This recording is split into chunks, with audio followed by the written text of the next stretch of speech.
Roxane, tu m'assures que tout est beau? Oui, c'est super. Super. Donc, bienvenue à vous toutes et à vous tous dans ce webinaire intitulé Favoriser le développement des habiletés de vie par le sport et l'activité physique. Je m'appelle Carl Chartier et je suis président de la FEPEC et membre du Conseil des provinces et des territoires d'EPS Canada. Je vais présenter notre intervenante ST dans l'animation de ce webinaire. Pour commencer, je tiens à reconnaître que les bureaux de PS Canada et mon bureau à domicile se situent sur le territoire revendiqué et non cédé du peuple algonquin, Anishinaabe, et que nous honorons et respectons son histoire et sa culture. Je tiens également à vous remercier d'avoir pris le temps ce mercredi soir d'élargir vos connaissances et renforcer votre expertise. J'imagine que vous avez probablement un horaire déjà très chargé. J'apprécie votre participation. Le webinaire de ce soir est le 7e de la série Enseigner la résilience. Il reste encore quelques autres au programme d'ici la fin de l'année civile. Les renseignements sur ces nouveaux webinaires sortiront dans les courants des prochaines semaines. Quelques détails d'ordre administratif avant de passer au webinaire. À titre de participant, votre micro sera coupé tout au long de la présentation. La présentation de ce soir prendra environ 45 minutes, suivie d'une séance de questions et de réponses de 15 minutes. Prière de soumettre vos questions en vous servant de la fonction de questions et réponses au bas de votre écran. La fonction de clavardage est disponible et la discussion sera contrôlée. Cependant, cette fonction est surtout destinée aux conversations entre participants. Veuillez vous assurer de cocher l'option d'envoyer votre message à tous les participants. En revanche, si vous avez une question à poser à Roxane, veuillez utiliser la fonction de questions et réponses plutôt que l'interface de clavardage.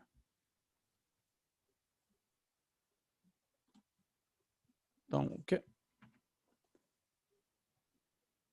maintenant, pour ceux et celles qui ne connaissent pas le programme Enseigner la résilience, c'est un portail en ligne proposant au personnel enseignant des stratégies simples et des outils pour analyser les besoins en matière de résilience.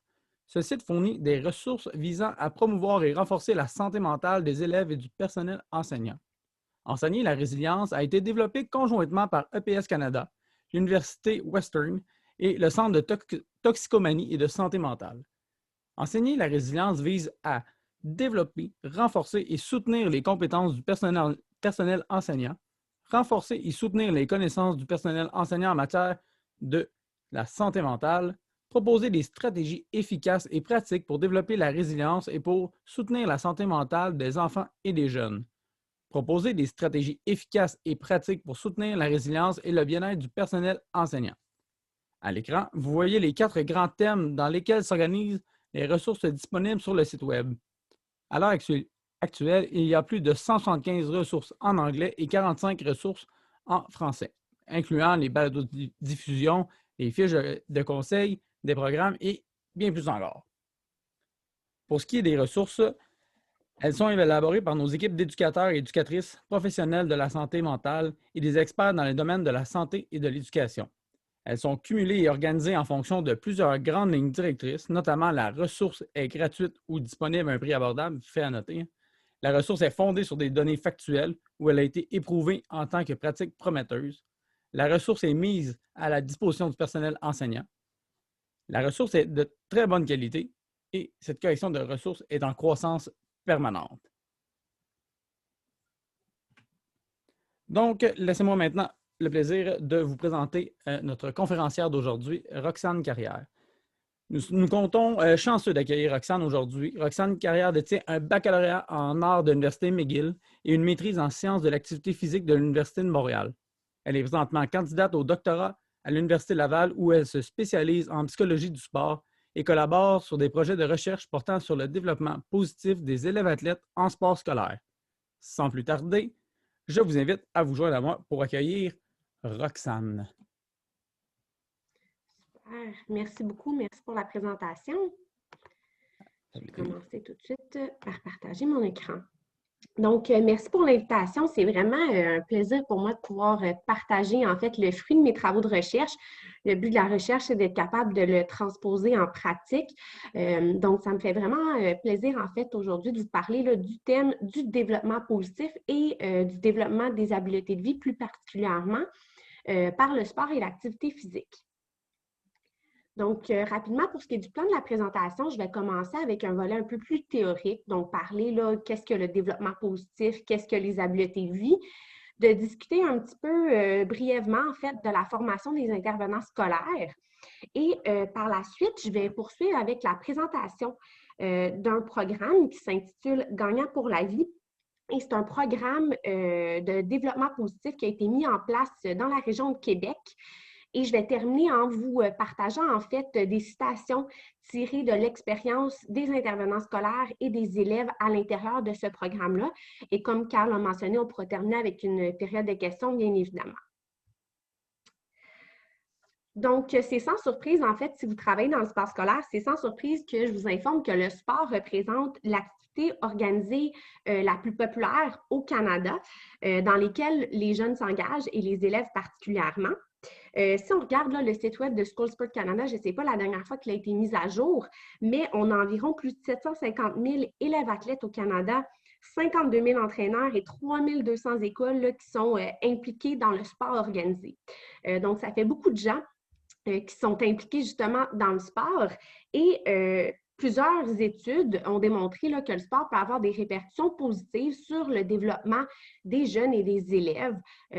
Donc, plusieurs études, par exemple, ont démontré là, que ça peut influencer le sens de responsabilité des jeunes, ça peut favoriser le développement du leadership et ainsi de suite. Et l'approche du développement positif s'inscrit un petit peu dans cette prémisse-là, c'est-à-dire que ça s'appuie sur le principe que les élèves peuvent développer des habiletés qui vont être susceptibles d'avoir des répercussions positives autant dans le sport qu'à l'école que dans la vie en général, d'où le fait qu'on va qualifier ces habiletés-là d'habiletés de vie. Donc, en anglais, vous avez aussi entendu probablement le terme « life skills », qui est en fait sensiblement la même chose. Une habileté de vie, en fait, qu'est-ce que c'est? C'est défini dans la littérature comme une habileté qui peut être soit de nature comportementale, cognitive, intra- ou interpersonnelle. Donc, par exemple, ça pourrait être la fixation d'objectifs, la gestion des émotions, l'éthique de travail. Et ce sont des habiletés qui sont soit facilitées ou développées dans le sport et qui sont ensuite transférées pour être utilisées dans d'autres contextes de vie. Et j'insiste particulièrement sur le mot « transférer ». Pour qu'une habileté de vie soit considérée comme telle, il faut nécessairement que l'athlète ou l'élève qui développe cette habileté de vie-là en sport la transfère dans un autre contexte de vie. Sinon, bien, on va simplement parler d'une habileté spécifique qui a été développée en sport. Donc, cette condition-là de transfert, elle est primordiale et elle va en fait nous suivre tout le long de la présentation aujourd'hui. Donc, avant de poursuivre, j'aimerais faire un petit retour dans l'histoire pour vous expliquer en fait d'où vient ce terme des life skills, des habiletés de vie. Et il faut remonter en fait au travail du chercheur Steve Danish. Steve Danish était un chercheur qui travaillait auprès d'athlètes olympiques et pan-américains en fin de carrière. Et ce qu'il a réalisé, en fait, dans son travail, c'est que les athlètes étaient très inquiets par rapport à leur futur parce qu'ils avaient de la difficulté à identifier quelles habiletés ils avaient apprises de par leur carrière sportive et qu'ils pourraient réinvestir dans leur futur dans d'autres contextes de vie, comme le marché du travail, par exemple. Et c'est à partir de ce moment-là qu'il a développé, là, en 1992, le Centre de développement des habiletés de vie aux États-Unis, toujours, pour aider les athlètes dans ce processus-là. Vous vous demandez peut-être pourquoi je vous parle de sport olympique alors que vous êtes davantage impliqué dans le sport scolaire. Bien, en fait, c'est qu'on oublie souvent que ce ne sont pas tous les jeunes ou tous les élèves qui font du sport ou de l'activité physique qui vont en faire une carrière professionnelle. En fait, pour beaucoup de jeunes, là, la pratique du sport, ça va vraiment être un moyen de se développer, d'aller acquérir des habiletés de vie qui vont leur permettre de se développer positivement dans différents contextes de leur vie. Et un des contextes, justement, qui a été identifié comme un contexte qui est propice au développement positif des élèves athlètes, donc au développement et au transfert des habiletés de vie, bien, c'est celui du sport scolaire. Donc, que ce soit au niveau primaire, secondaire, collégial ou universitaire, le sport scolaire, en fait, a des particularités uniques qui font en sorte que c'est vraiment un endroit où on peut faciliter le développement et le transfert des habiletés de vie. Tout d'abord, on sait que les jeunes, les élèves sont motivés intrinsèquement par le sport, la pratique sportive. Donc, c'est beaucoup plus facile d'utiliser le sport comme plateforme pour venir enseigner certaines choses aux élèves, venir leur faire prendre conscience des habiletés qu'ils développent par le sport. Donc, c'est plus facile de passer par le sport que par l'école, par exemple. Par la suite, on a également la mission du sport scolaire. En fait, lorsqu'on regarde la mission du sport scolaire au Canada, la majorité des écoles vont insister sur la notion de développement positif. Et d'ailleurs, je vais procéder à la prochaine diapositive. Donc, si on va sur le site, en fait, de School Sport Canada, la mission du sport scolaire au Canada est la suivante, c'est de promouvoir l'esprit sportif, la citoyenneté et le développement intégral des élèves athlètes par le biais du sport scolaire. Donc, il y a vraiment cette notion que le sport scolaire devrait non seulement servir au développement d'habiletés spécifiques au sport, donc d'habiletés motrices, techniques et ainsi de suite, mais qui devrait également servir au développement global de l'élève athlète. Et le dernier point, c'est la proximité entre le contexte sportif scolaire. Quand on parle de sport scolaire, on a le sport et l'école, en fait, qui sont sous le même toit. Et cette proximité-là entre les deux contextes fait en sorte que c'est plus facile pour les intervenants de collaborer ou de travailler conjointement pour faciliter le développement et le transfert des habiletés de vie. Et surtout, offrir des opportunités aux élèves de mettre en pratique les habiletés qu'ils apprennent par le sport. Par contre, ce qu'on réalise, c'est que malgré leurs bonnes intentions, donc malgré les bonnes intentions des intervenants scolaires, malheureusement, les éducateurs physiques, les enseignants, les entraîneurs, les administrateurs ou directeurs de sport ne sont pas formés pour enseigner des habiletés de vie et assurer leur transfert auprès des élèves athlètes. Du côté des entraîneurs, ce qu'on va remarquer, c'est que la formation va souvent se limiter au PNCE, qui est le Programme national de certification des entraîneurs.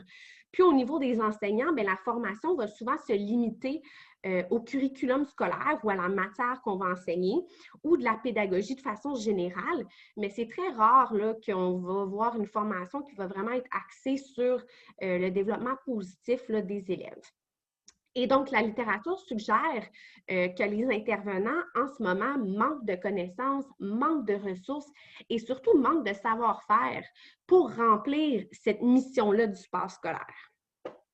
Donc, plusieurs chercheurs, au fil des dernières années, ont regardé, en fait, ou ont proposé des différentes stratégies pour former les intervenants, puis les aider un petit peu dans leurs interventions. Et ce qui ressort, en fait, il y a deux grandes approches qui ressortent dans la littérature. Donc, la première approche, ça va être l'approche qui est davantage implicite. Et je vous dirais probablement, avant la présentation d'aujourd'hui, il y a probablement plusieurs intervenants scolaires qui ont une approche davantage implicite au développement et au transfert des habiletés de vie.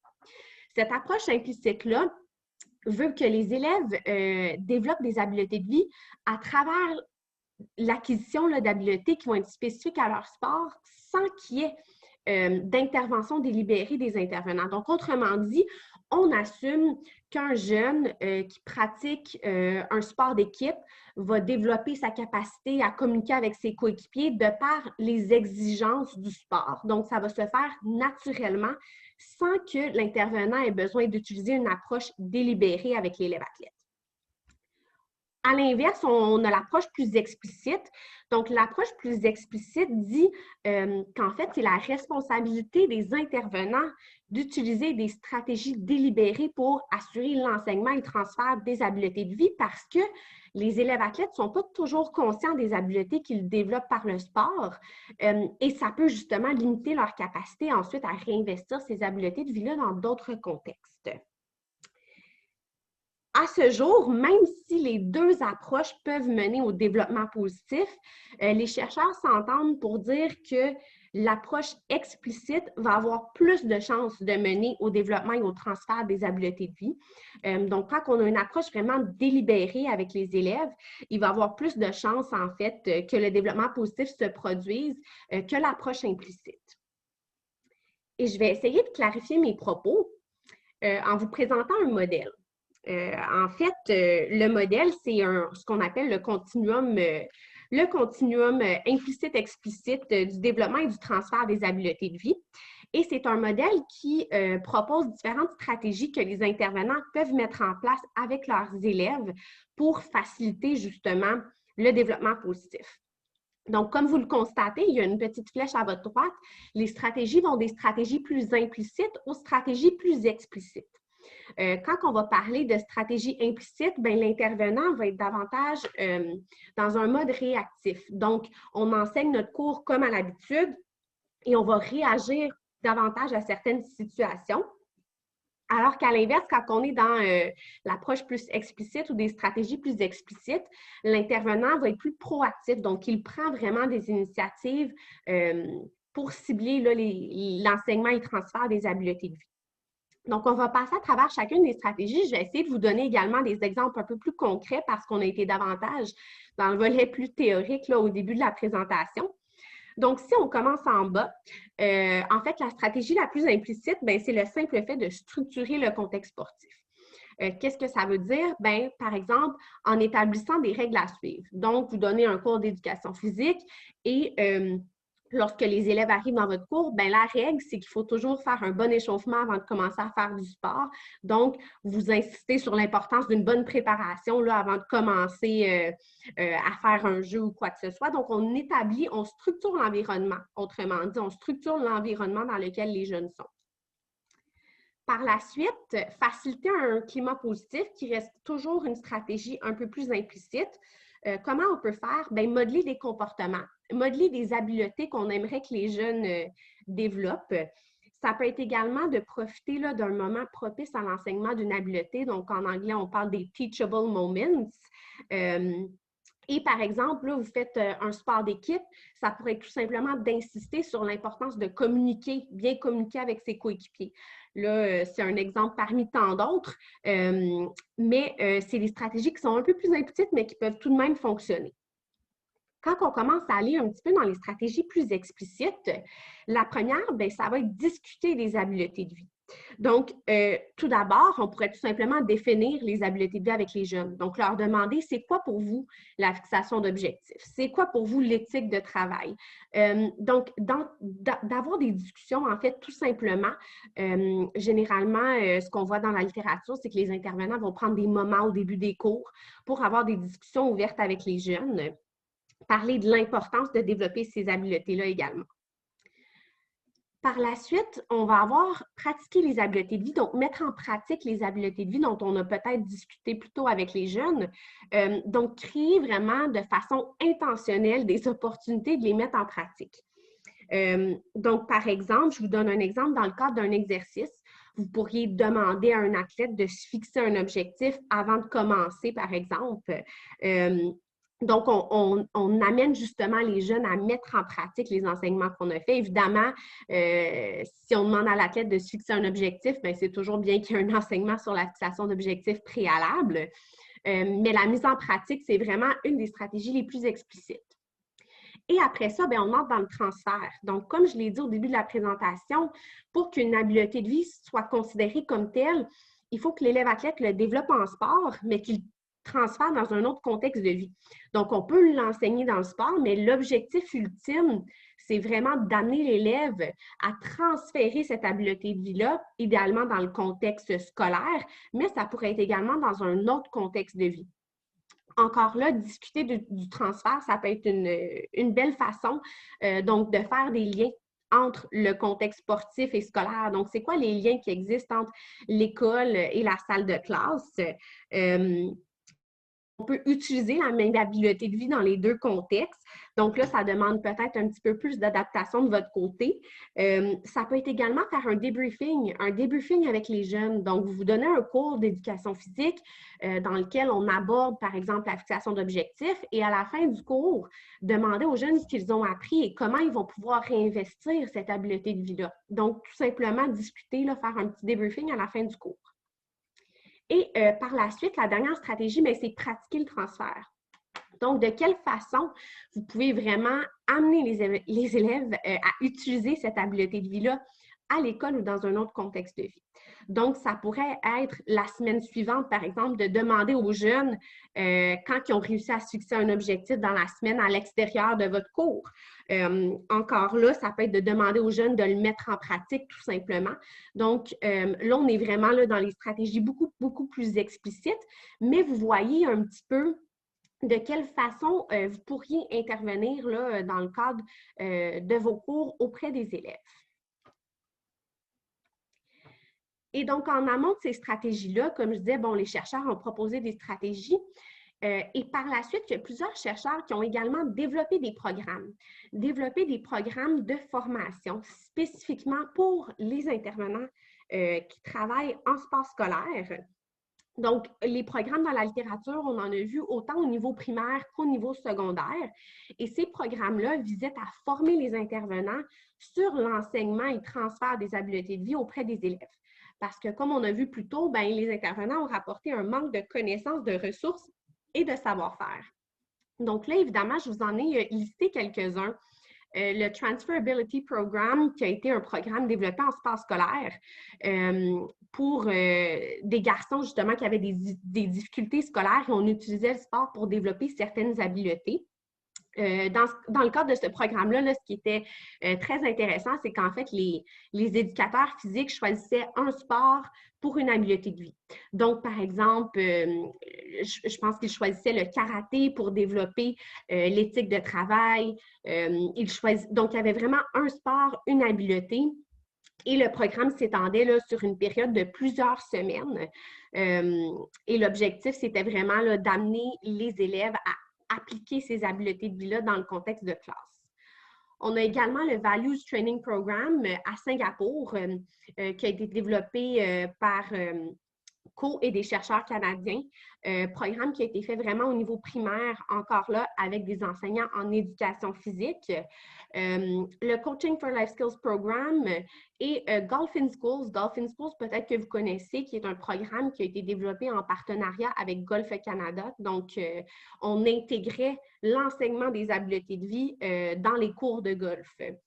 Donc, évidemment, malheureusement, je vais manquer de temps aujourd'hui pour passer vraiment en détail chacun de ces programmes-là, mais j'aurai les références à la fin de la présentation si ça vous intéresse et que vous voulez creuser davantage. Et donc, la raison pour laquelle je ne vous présente pas l'ensemble des programmes précédents, c'est que je tiens à vous présenter aujourd'hui un programme en particulier qui est un programme que j'ai développé en collaboration avec une équipe de chercheurs, donc des chercheurs, entre autres, de l'Université de Calgary, de l'Université d'Ottawa et de l'Université Laval à Québec. Et en fait, comment ce programme-là s'intitule « Gagnant pour la vie », donc « Winner for Life ». Et comment on en est venu à développer ce programme-là? C'est qu'en 2017, il y a une école secondaire de la région de Québec qui nous a approchés et qui a exprimé un besoin de formation, en fait, de son personnel pour aider les élèves athlètes à acquérir des habiletés de vie spécifiques, donc en lien avec des problématiques qu'ils vivaient dans leur école. Et c'est à partir de ce moment-là qu'on a commencé à collaborer, entre autres, avec la direction de l'école pour concevoir et surtout implanter un programme de formation qui serait destiné spécifiquement aux enseignants et aux entraîneurs de l'école pour les aider à favoriser le développement positif là, des élèves. Dans ce cas-ci, je vais dire élève-athlète. Et je vais vous expliquer pourquoi je choisis le terme élève-athlète. En fait, je sais qu'à travers le Canada, il existe là, différents programmes de sport. Au Québec, entre autres, il existe différents programmes. On a entre autres les sports-études, les concentrations sport et le sport parascolaire. Et donc, l'école avec laquelle on a collaboré, c'est une école qui a un programme à concentration sport. Donc, ce que ça veut dire, c'est que les élèves peuvent choisir le sport de leur choix et il y a un plus grand nombre de périodes qui sont réservées à la pratique de ce sport-là dans la semaine, en fait, scolaire. Donc, l'école concernée là, offrait entre autres 5 concentrations sport. On avait entre autres le soccer, le football, le hockey, le basketball et le multisport. Donc, vous vous doutez qu'il y a beaucoup d'élèves athlètes à l'école. Il y en a en fait plus de 750 âgés entre 12 et 17 ans. Donc, c'était vraiment un contexte idéal pour nous de développer ce programme-là et vraiment travailler sur le développement positif des élèves athlètes. Et donc, l'école a ciblé 5 habiletés de vie qu'il voulait travailler, donc 5 habiletés de vie spécifiques. Et ces habiletés de vie-là étaient la fixation d'objectifs, la concentration, les saines habitudes alimentaires, les comportements sécuritaires et la récupération physique et mentale. Et donc, une fois qu'on avait identifié ces 5 habiletés de vie-là, on a posé différentes questions aux intervenants, donc aux enseignants et aux entraîneurs de l'école. On leur a demandé quelles étaient leurs préoccupations comme intervenants concernant les différentes habiletés de vie et on a demandé, selon eux, quels étaient les besoins des élèves athlètes concernant les différentes habiletés de vie. Et à partir de ces réponses-là, on a vraiment réussi à monter le contenu pédagogique du programme que je vais vous présenter dans les prochaines diapositives. Donc, le contenu pédagogique du programme, comme vous l'avez vu, en fait, le programme, c'était une plateforme en ligne. Donc, vous voyez le logo ici à votre gauche, c'était une plateforme en ligne et c'était très important pour nous, en fait, de ne pas avoir un programme en personne, mais bien un programme en ligne parce qu'on sait que les enseignants ont des emplois du temps assez occupés. Donc, on voulait créer un programme où les intervenants pourraient consulter le contenu pédagogique à leur guise, donc 5 minutes par-ci, 5 minutes par-là, et qu'il y ait une certaine flexibilité d'horaire. Et donc, au niveau du contenu pédagogique, en fait, ça pouvait prendre la forme de capsules vidéo. Donc, on avait entre autres, vous voyez ici à votre gauche, des capsules vidéo sur la fixation d'objectifs. Où on présentait justement une démarche de fixation d'objectifs, donc comment fixer des objectifs en sport et comment se fixer des objectifs à l'école. On parlait entre autres des principes SMART, de la fixation d'objectifs. On avait également des capsules vidéo, par exemple, sur le sommeil, donc au niveau de la récupération physique-mentale. Capsules vidéo sur le sommeil, donc par exemple, combien d'heures est-ce que je dois dormir pour bien récupérer? À partir de quel moment est-ce que je dois fermer mes écrans électroniques avant d'aller me coucher? Donc, des problématiques ou des questions sur le sommeil, en fait, qui ciblent particulièrement les élèves athlètes et la population adolescente. Donc, des capsules vidéo que soit les intervenants pouvaient regarder ou qui pouvaient même présenter directement aux élèves athlètes. Ensuite, on avait également différents outils, donc différents outils qui étaient mis à la disposition des intervenants et des élèves athlètes. Donc, entre autres, on a développé une fiche de fixation d'objectifs qui a été très populaire. Donc, les intervenants pouvaient remettre ces objectifs-là aux élèves athlètes et en même temps, ça leur permettait de savoir, de mieux connaître leurs élèves. Ah oui, OK, cet élève-là, il cherche à atteindre cet objectif-là, puis à l'école, il cherche à atteindre cet objectif-là. Donc, ça a été un exercice qui a été bien apprécié, entre autres, par les intervenants. On avait également des outils par rapport à la gestion du temps. Donc, les élèves athlètes sont très sollicités. En fait, il y a les exigences du sport, les exigences de l'école. Donc, vraiment, différents outils là, que les intervenants ont pu utiliser auprès des élèves pour intervenir sur les habiletés de vie spécifiques. Et finalement, on avait des forums de discussion.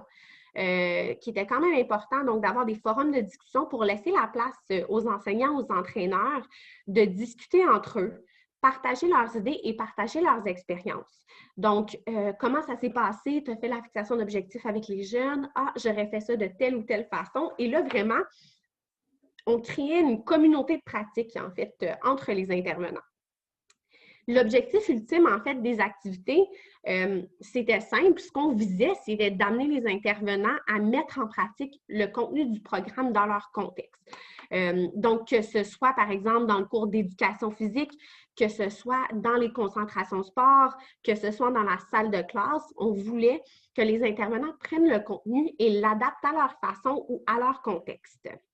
Le deuxième objectif, c'était bien évidemment d'amener les intervenants à collaborer entre eux pour assurer le développement et le transfert des habiletés de vie. En fait, il y a le concept de redondance. Donc, évidemment, l'élève qui entend parler de fixation d'objectifs dans son cours d'éduc, ensuite dans son cours de français, ça va être beaucoup plus facile pour lui après ça d'intégrer cette habileté de vie-là et de la maîtriser. Donc, on voulait vraiment susciter une collaboration entre tous les intervenants de l'école pour faciliter ce développement positif des jeunes-là, pas seulement en sport, mais à l'école et dans d'autres contextes de vie. Donc, voilà.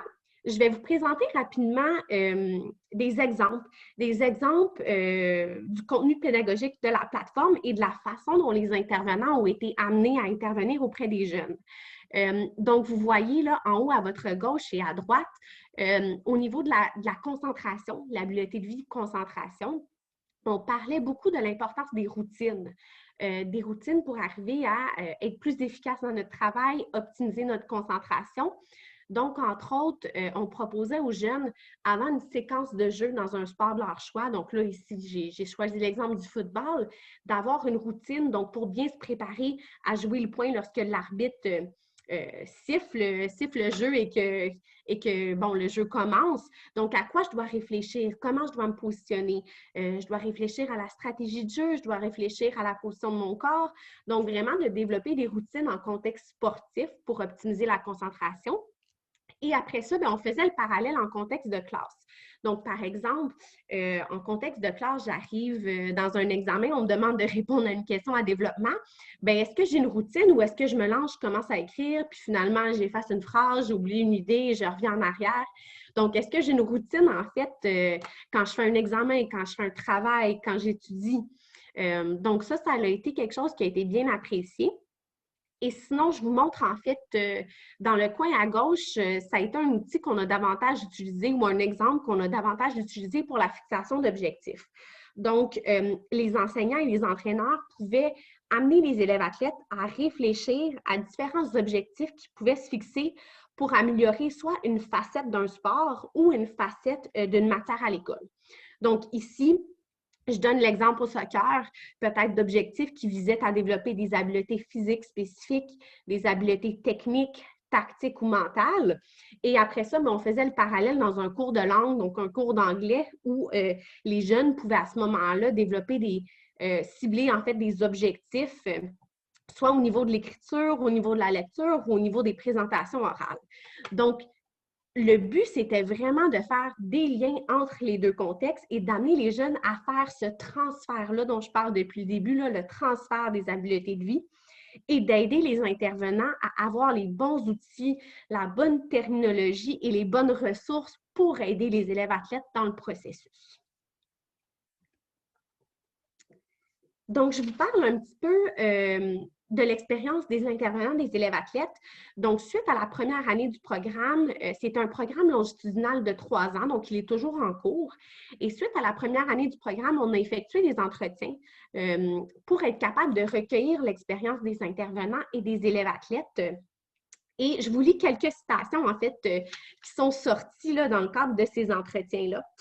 Donc, tout d'abord, certains intervenants ont mentionné avoir fait des séances d'enseignement sur les habiletés de vie. Donc, ils ont pris le contenu de la plateforme et au début de leur cours, ils faisaient des petites capsules, des petits cours théoriques sur les différentes habiletés de vie. Donc, entre autres, on a ici un enseignant en éducation physique qui était également l'entraîneur du profil soccer, qui nous dit: avec tout le groupe, j'ai pris le temps de leur expliquer le sens de chacune des lettres du SMART. C'est quoi les échéances de temps quand on parle d'un objectif à court, à moyen, à long terme? Et on a pris le temps de remplir le document qui était disponible, donc la fiche de fixation d'objectifs. Ils pouvaient le remplir autant au niveau sportif qu'académique. Donc ça a été, et je vous dirais, ça a été quelque chose qui a été fait par plusieurs intervenants dans le programme et qui a été vraiment un franc succès. Par la suite, on a également vu des intervenants qui ont choisi d'intégrer des habiletés de vie à l'intérieur d'une activité. Donc, entre autres, un enseignant en éducation physique qui disait, dans un jeu de ballon, il y a des filles qui voulaient moins jouer, qui se sont mis à l'arrière en retrait du gymnase.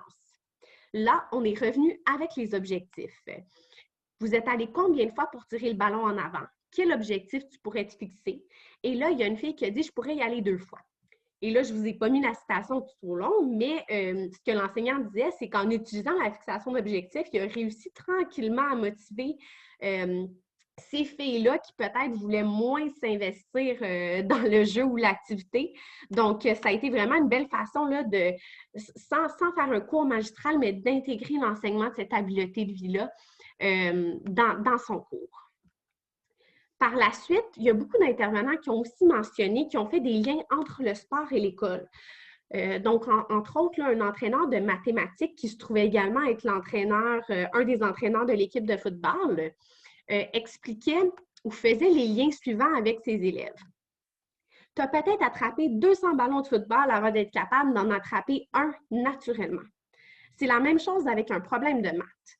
Si le problème est difficile, ce ne sera pas naturel. Il faut peut-être en faire 5, 6, 7, 8, 9, 10.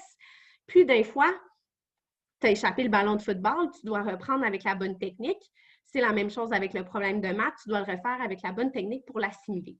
Donc, d'être capable, donc quand on a parlé là, au niveau des stratégies du continuum, de discuter du transfert des habiletés de vie, ça, c'était une stratégie qui a été utilisée par plusieurs intervenants dans le programme. Au niveau des élèves maintenant, donc de l'expérience des élèves, c'est sûr que le programme était destiné aux enseignants, aux entraîneurs, mais les élèves ont quand même été assujettis aux interventions là, des intervenants et étaient très conscients en fait des habiletés de vie sur lesquelles les intervenants travaillaient. Donc, ça a mené à des situations assez intéressantes. La première, entre autres, là, par rapport à la fixation d'objectifs, un élève nous dit « 1 à 1, on est allé voir l'éducateur. On avait écrit l'objectif sur une feuille, puis il nous a dit « Parle-nous un peu de ce que tu m'as marqué, de tes objectifs. » Ça a aidé à clarifier ce qu'on voudrait faire.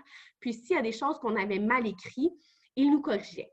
Donc, évidemment, je sais que ce n'est pas tous les intervenants qui ont le temps nécessairement de faire des interventions individuelles, mais ça a vraiment été une belle stratégie, une belle façon aussi d'individualiser les interventions avec les élèves, donc de les amener à remplir leur fiche de fixation d'objectifs, puis ensuite de les aider à les mettre en pratique, de les aider à corriger les objectifs là, selon les principes SMART. Par exemple, au niveau de la concentration, un autre élève nous disait souvent, ils nous font faire des exercices comme des pratiques d'examen, comme si c'était un vrai examen, pour voir comment tu agirais et te donner des trucs pour l'examen qui s'en vient sur comment te concentrer. Donc, ça, entre autres, au niveau de la concentration, on parlait beaucoup des simulations de situations de performance, donc autant en contexte scolaire que sportif. Donc, comment on simule un match ou une compétition, comment on simule des pratiques d'examen. Et cet élève-là trouve que ça l'a vraiment aidé peut-être à être plus conscient là, de l'importance de la concentration et trouver des trucs à ce niveau-là. Je vais terminer en fait avec les deux dernières citations. C'était davantage des liens que les élèves étaient capables de faire entre le sport et l'école. Donc, un élève qui dit « L'étude, la pratique, c'est un peu pareil. Le hockey, il faut que je me pratique 2 fois par semaine et l'étude, c'est la même chose à chaque soir, c'est continu. » Dans la même lignée, un autre élève me dit « Si je ne suis pas concentrée, je peux manquer de temps ou me tromper. Tandis que si je suis concentrée, j'ai la bonne notion en tête, je reste concentrée sur ma copie.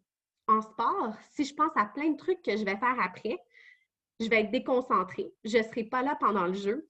Et si je suis concentrée, je vais penser plus à ce que je dois faire. » Donc, les jeunes étaient vraiment capables de faire des liens, en fait, entre les habiletés à utiliser en sport et les habiletés à utiliser dans le contexte scolaire. Donc, globalement, même si le programme est terminé, qu'est-ce qui ressort, en fait, de ce programme-là au niveau autant des répercussions positives que le programme a eues auprès des intervenants et des élèves athlètes, mais également des limites du programme, donc des choses qu'on pourrait améliorer dans le futur. Donc, tout d'abord, au niveau des répercussions positives, bien, le programme a vraiment permis aux intervenants de prendre conscience des besoins des élèves. En fait, je pense qu'il y a beaucoup d'intervenants, donc que ce soit des éducateurs physiques ou des entraîneurs, qui pensaient que les élèves savaient déjà comment se fixer des objectifs. En fait, les élèves savent se fixer des objectifs, mais souvent ne le font pas de la bonne manière. Donc, le programme a vraiment permis d'éveiller les intervenants au fait que les élèves athlètes, en fait, ne maîtrisaient pas les habiletés qui étaient ciblées là, par l'école et le programme. Et ça a également permis de les outiller, donc de leur donner, comme je disais, la bonne terminologie à utiliser, les bons outils à utiliser et les bonnes stratégies à mettre en pratique pour intégrer l'enseignement et le transfert des habiletés de vie dans leur pratique. Au niveau des élèves athlètes, bien, comme vous avez constaté, en fait, le programme a vraiment permis aux élèves de faire des apprentissages sur les différentes habiletés de vie. Maintenant, est-ce qu'ils les mettent toujours en pratique à suivre? Mais du moins, les élèves athlètes étaient conscients que les enseignants, les entraîneurs avaient fait des interventions à ce niveau-là. Ils étaient capables de verbaliser certains apprentissages. Donc, c'est tout de même assez positif. Par contre, au niveau des limites du programme, en fait, si j'avais à revenir en arrière, à faire les choses différemment, ce qu'on a remarqué, c'est qu'il y a un manque de collaboration, en fait, entre les intervenants de différents contextes. Alors que l'objectif même du programme, c'est d'amener les intervenants à collaborer ensemble dans l'enseignement et le transfert des habiletés de vie. Ce qu'on remarque, c'est que les enseignants en éducation physique partageaient leurs expériences entre eux, collaboraient ensemble. Mais par contre, il n'y avait aucune communication ou collaboration entre, par exemple, les enseignants en éducation physique et les enseignants de français. Donc, les intervenants avaient tendance vraiment à rester dans leur contexte respectif plutôt que de collaborer ensemble. Une autre limite du programme, en fait, ou quelque chose qu'on ferait peut-être différemment, plusieurs élèves ont rapporté un manque de suivi. Donc, en fait, il y avait beaucoup d'interventions ponctuelles qui étaient faites. Donc, les intervenants faisaient une intervention au début de l'année, une intervention au milieu et à la fin, mais les élèves trouvaient qu'il y avait un manque de suivi. Donc, certains élèves, entre autres, ont dit « Ah, ben c'est génial, on a rempli la fiche de fixation d'objectifs, mais après ça, on n'en a plus reparlé pendant 2 mois. » Et moi, j'aurais eu peut-être besoin d'un peu d'aide pour arriver à faire un suivi de mes objectifs. Donc, ça, c'est quelque chose au niveau de la fréquence des interventions. Ce n'est pas obligé d'être des interventions qui sont très longues, mais parfois, le suivi est en fait une des phases les plus négligées par les intervenants et il est vraiment, vraiment essentiel dans le développement et le transfert des habiletés de vie.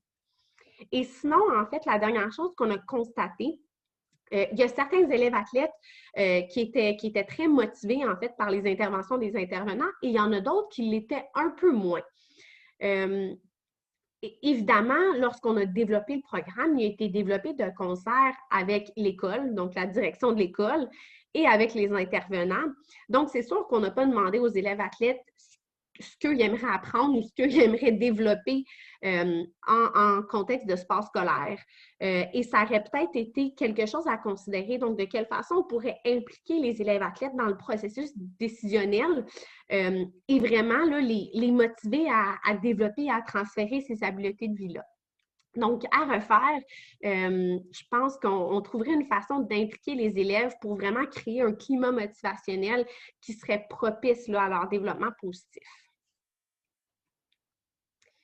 Donc voilà, je vais terminer sur cette note-là. J'espère que la présentation vous a peut-être inspiré de nouvelles idées ou de nouvelles interventions.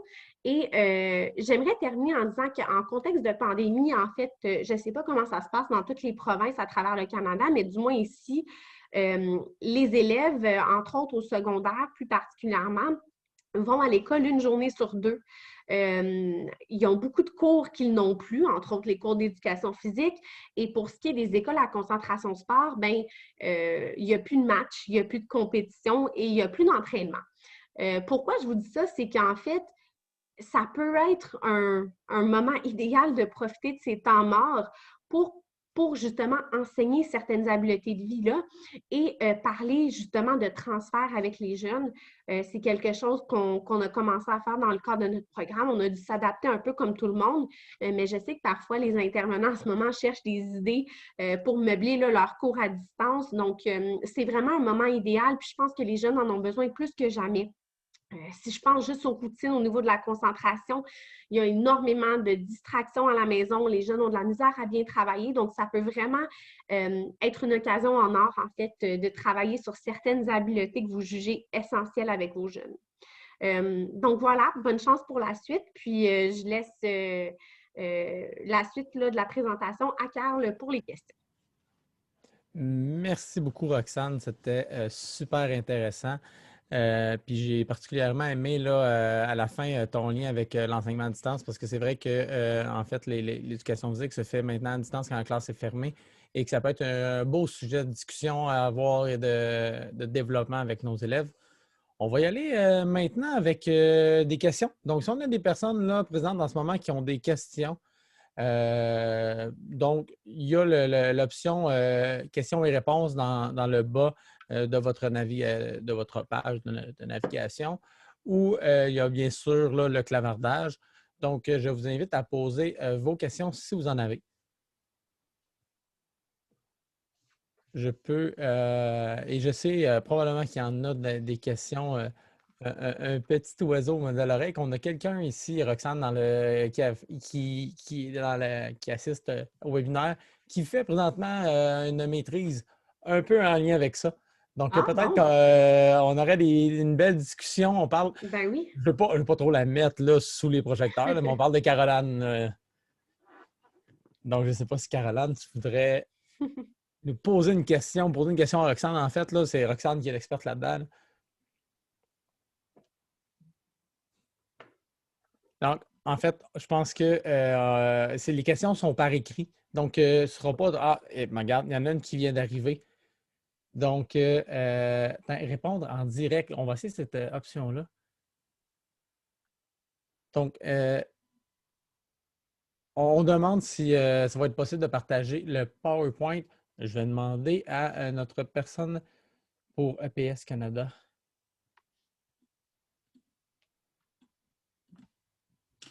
Je vous reviens. Ah, la réponse est oui, le PowerPoint pourra être partagé. Donc, je vous rassure là-dessus. Puis je pense qu'en fait, là, les réponses là, s'en viennent. Là, Oui, en des fait, questions. je pourrais le partager sans problème. C'est sûr qu'au niveau, il va peut-être falloir que j'ajuste le PowerPoint. En fait, le programme est sous la direction du Conseil de recherche en sciences humaines du Canada. Et je ne suis pas la responsable principale du projet. Donc, mais oui, je vais pouvoir ajuster certaines petites choses et vous donner le PowerPoint sans problème. Parfait. Donc, j'ai vu que Caroline, dans une question et réponse, nous a comme elle disait oui, s'il vous plaît. Je n'arrive pas à lui donner la parole. Mais en fait, Roxane, oui, Roxane, mais Caroline, en fait, Caroline, si tu veux nous écrire peut-être ta question dans le clavardage, je vais te donner un peu de temps, là, je ne vais pas te mettre trop de pression. Ça peut être des commentaires aussi. Commentaires, tout simplement, ça va être une question. C'est toujours agréable. Euh, Moi, il y a un petit point que je vais peut-être Ah, te il y a une questionner. question. Ouais. Ah, c'est parfait, ça. Smart, ça veut dire quoi? Oui, Bord intelligent, là. oui. Oui, c'est désolé, j'utilise beaucoup d'acronymes, puis parfois je m'emporte. SMART, en fait, c'est les objectifs spécifiques, mesurables, adaptés, réalistes et temporels. Donc, je ne sais pas, là, j'aurais pu vous partager une capture d'écran, mais souvent, par exemple, les élèves vont dire je vais être un meilleur joueur de soccer. Bien, en fait, en tant que tel, comme objectif, un meilleur joueur de soccer, c'est pas très, très spécifique, ça ne veut pas dire grand-chose. Donc, qu'est-ce qu'on veut travailler? Est-ce qu'on a besoin, par exemple, de travailler nos habiletés physiques, nos habiletés techniques, donc d'être plus spécifique dans l'objectif? Mesurable, souvent d'être capable de quantifier l'objectif. Donc, autrement dit, de mettre un chiffre, que ce soit une échelle de 1 à 10, ou souvent, ça va être de courir, d'être plus rapide sur le 100 mètres. Donc, moi, je travaille plus avec des athlètes, là, aussi, pas juste des élèves athlètes. Adapté, donc, est-ce que l'objectif est adapté à notre niveau de compétence, par exemple, à notre contexte? Réaliste, ben, est-ce que l'objectif il est ambitieux, mais il est tout de même atteignable? Donc, est-ce qu'on se fixe des objectifs qui sont trop difficiles? Et temporel, donc, est-ce que l'objectif est délimité dans le temps? Donc, je me fixe tel objectif que je veux atteindre d'ici la fin du mois, par exemple, parce que sinon, ben, on finit par travailler sur nos objectifs à l'infini. Donc, c'est l'acronyme qu'on utilisait. Puis, si vous faites des recherches, vous pouvez le trouver facilement en anglais. Bon, ils utilisent certains mots de façon interchangeable. Mais c'est une façon, en fait, d'amener les jeunes à comprendre que d'être meilleur en mathématiques ou meilleur en soccer, ben, c'est un objectif vers lequel, en fait, c'est difficile de travailler parce qu'il n'est pas assez, il ne respecte pas tous les principes SMART. Donc, voilà, j'espère que ça répond à la question. Super. J'ai fait une petite réponse rapide là, avec Oui. les Smart. On a Sylvie Baudouin, Sylvie que je connais bien, Sylvie qui m'a enseigné à l'université. Oui, Sylvie, en fait, aussi, elle fait beaucoup de recherches en lien avec la responsabilisation en éducation physique. OK. Donc, et par simple curiosité, là, Oui, Sylvie demande qui supervise ton doctorat à l'Université Laval. Elle a trouvé oui. que c'était très intéressant comme présentation et qu'elle est disponible pour en jaser n'importe quand. Bien, ça va me faire plaisir d'en discuter. Vous avez sûrement mes coordonnées également, là, donc n'hésitez pas à m'écrire. Mais oui, je travaille sous la supervision de Dr. Christiane Trottier. Christiane Trottier qui est à l'Université Laval dans le département d'éducation physique. Super. Alors, on a Caroline qui nous Oui. a écrit sa question. Je te lis ça à l'instant. Donc, félicitations pour la présentation. Merci pour le modèle de Bean et Al. Selon ton expérience, est-ce que tu induirais plus rapidement avec les élèves l'aspect du transfert des habiletés de vie? Selon le modèle, le transfert est abordé Mhm. vers la fin du processus de développement des habiletés de vie. Est-ce que le fait que ce soit à la fin du modèle, est-ce que tu crois que cela peut nuire à la réussite des élèves de transférer les habiletés acquises? Oui, c'est une bonne question. Puis en fait, le modèle peut porter à confusion de la façon qu'il est conçu. En fait, ce n'est pas nécessairement un ordre dans lequel il faut aborder les différentes stratégies. C'est simplement un continuum qui montre donc des stratégies plus implicites aux stratégies plus explicites. Par contre, c'est sûr que lorsqu'on parle d'habileté de vie, moi, je vous dirais absolument, il faut cibler le transfert en partant dès la première intervention. C'est sûr que parfois, les interventions plus explicites vont demander plus de préparation de la part des intervenants, vont demander un plus grand engagement. Donc, il y en a qui préfèrent aller vers du plus implicite, mais ce n'est pas un ordre logique dans lequel procéder. Donc, on pourrait vraiment commencer là, avec les stratégies plus explicites au haut là, de la pyramide ou du continuum, absolument. Puis, en fait, selon moi, il est essentiel pour qu'on contribue au développement des habiletés de vie. Sinon, on fait juste développer des habiletés de vie qui vont être spécifiques au contexte sportif ou scolaire. Donc, oui, absolument, là, Caroline, moi, je recommanderais d'aller plus rapidement vers le transfert autant que possible. Merci beaucoup. J'espère que, Caroline, ça répond bien à ta question. Tu pourras ça nous réécrire. Excuse-moi, je passe du question-réponse et Oui. j'en ai vu une là, qui est passée dans le clavardage. Euh, Avez-vous des suggestions pour les activités physiques qu'on pourrait faire avec les élèves quand ils sont à la maison, en lien, c'est sûr, là, avec les habiletés de vie?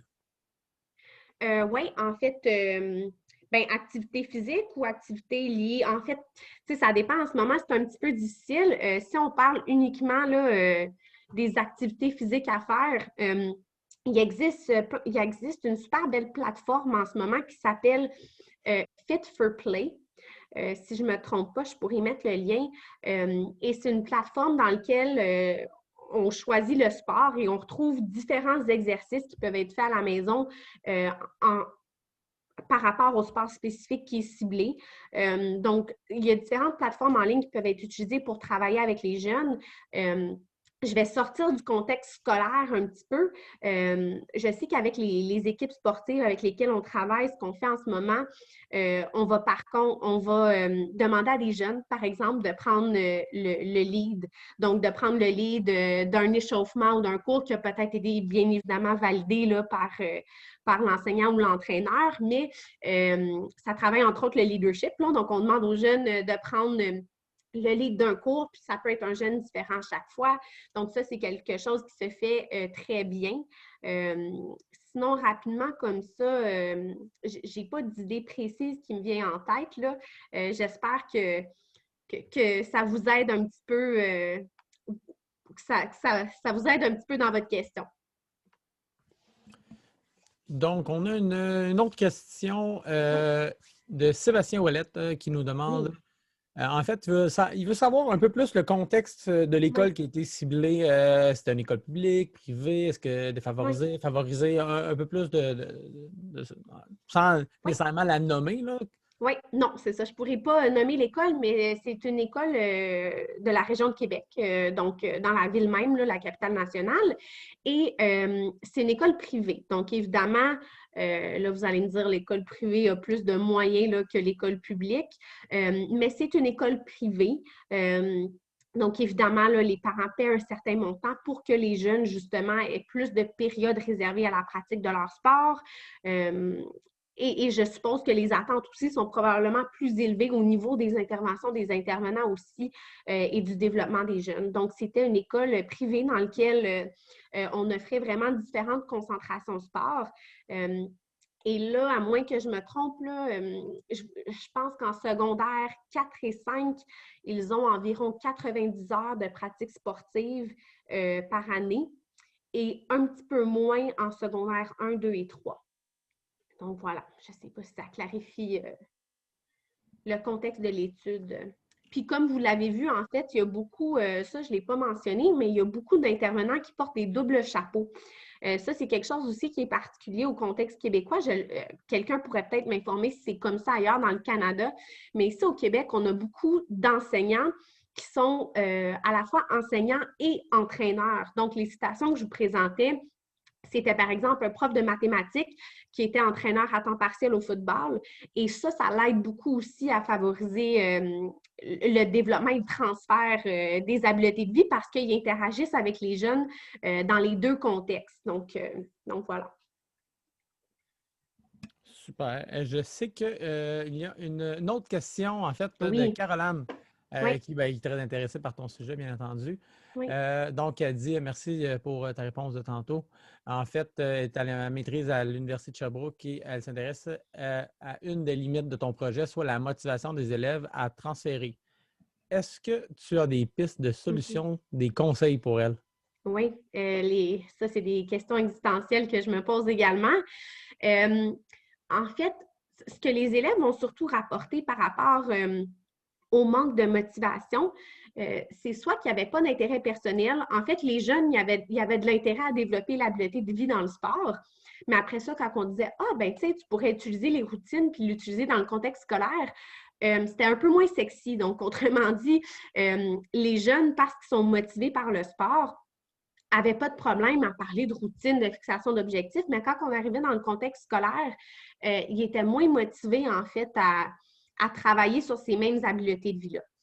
Donc là, moi, en fait, une des réflexions que je me demande, c'est de quelle façon euh, on peut les motiver davantage, de quelle façon les enseignants, les enseignants ou les gens qui sont plus dans le contexte scolaire peuvent susciter leur intérêt. Peut-être aussi que ça vient des entraîneurs puis des éducateurs physiques qui doivent peut-être mieux faire le lien avec le contexte scolaire pour qu'ils en voient la pertinence.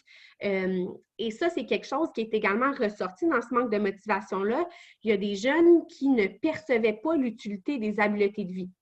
Donc, entre autres, je vous donne des exemples de citations, des jeunes qui me disaient, ah, mais moi, je n'ai pas de difficultés scolaires ou moi, je n'ai pas de difficultés dans mon sport, donc je n'ai pas besoin de me fixer des objectifs. Et en fait, là, je n'ai pas la réponse, mais moi, ça me dit une de deux choses. Soit que les élèves ne sont pas conscients de leurs besoins, donc, soit qu'on a besoin de travailler avec eux pour leur montrer que peut-être ils ne maîtrisent pas la fixation d'objectifs, pour leur montrer que ben, même s'ils n'ont pas de difficultés apparentes, ça peut servir quand même à quelque chose de savoir se fixer des objectifs. Donc, soit qu'on a besoin de travailler à ce niveau-là, ou, comme je dis, soit qu'on a besoin d'adapter davantage nos interventions pour que les jeunes soient plus motivés et voient la pertinence un petit peu des interventions qu'on fait. Oui. Merci, Roxane. Oui. J'ai une autre question de Sébastien Ouellette qui, dans le fond, demande là, à première vue, depuis le début de l'étude, qu'est-ce qui empêche la pleine collaboration entre les intervenants des différentes matières scolaires selon toi? Euh, Plusieurs choses. En fait, bon, premièrement, tout ce qui est entraîneur, ce ne sont pas tous des entraîneurs à temps plein. Donc, il y a beaucoup d'entraîneurs à temps partiel qui entrent et qui sortent de l'école, qui n'ont pas une présence permanente à l'école. Donc, c'est sûr que c'est plus difficile pour ces entraîneurs-là de collaborer avec des enseignants. Sinon, ce qu'on remarque en fait, c'est que les enseignants d'éducation physique sont tous ils ont leur bureau près du gymnase, donc ils sont tous isolés ensemble dans le gymnase, alors que les enseignants, eux, ils ont leur salle d'enseignants, je pense au 2e ou au 3e étage de l'école. Donc, en fait, ce qui se produit, c'est que, ben, ils travaillent, en fait, ils ne se côtoient jamais les uns les autres parce qu'ils restent là, vraiment dans leur contexte de travail, dans leur bureau, qui ne sont pas communicants.